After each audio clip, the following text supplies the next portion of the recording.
അതിഥി തൊഴിലാളികളിൽ ഭൂരിഭാഗവും നിയമസഭാ തെരഞ്ഞെടുപ്പിന് വോട്ട് ചെയ്യാൻ നാട്ടിലേക്ക് പോകും. അതിനിടയിലാണ് പാചകവാതക പ്രതിസന്ധി.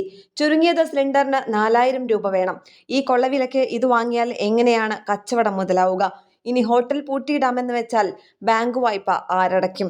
ഈ തൊഴിലാളികളുടെ കുടുംബങ്ങൾ എങ്ങനെ ജീവിക്കും? കേരളത്തിലെ ഹോട്ടൽ ഉടമകളുടേതാണ് ചോദ്യം. LPG ക്ഷാമം രൂക്ഷമായതോടെ കേരളത്തിലെ ഭൂരിഭാഗം ഹോട്ടലുകളും പൂട്ടി. മറ്റുള്ളവർക്ക് 1-2 ദിവസങ്ങൾ കൂടി തുടരാനാകും.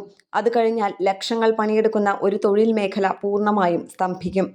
ബദൽ മാർഗങ്ങൾ കണ്ടെത്താനുള്ള ശ്രമങ്ങൾ ഹോട്ടൽ ഉടമകൾ നടത്തുന്നുണ്ടെങ്കിലും ഉടനെയൊന്നും പരിഹാരമുണ്ടാവില്ല.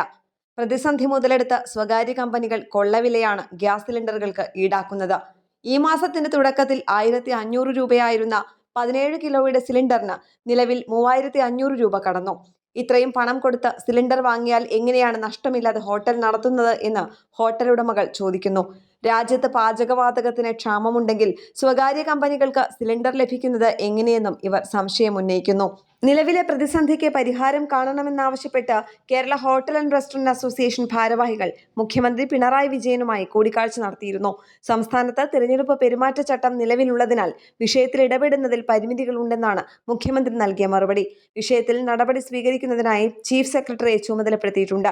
അതേസമയം പ്രതിസന്ധി പരിഹരിക്കാൻ കേന്ദ്ര സർക്കാർ അടിയന്തരമായി ഇടപെടണമെന്നാവശ്യപ്പെട്ട് സമരത്തിലേക്ക് നീങ്ങാനുള്ള തീരുമാനത്തിലാണ് Kerala hotel and restaurant association. News desk Kerala പ്രണാമം.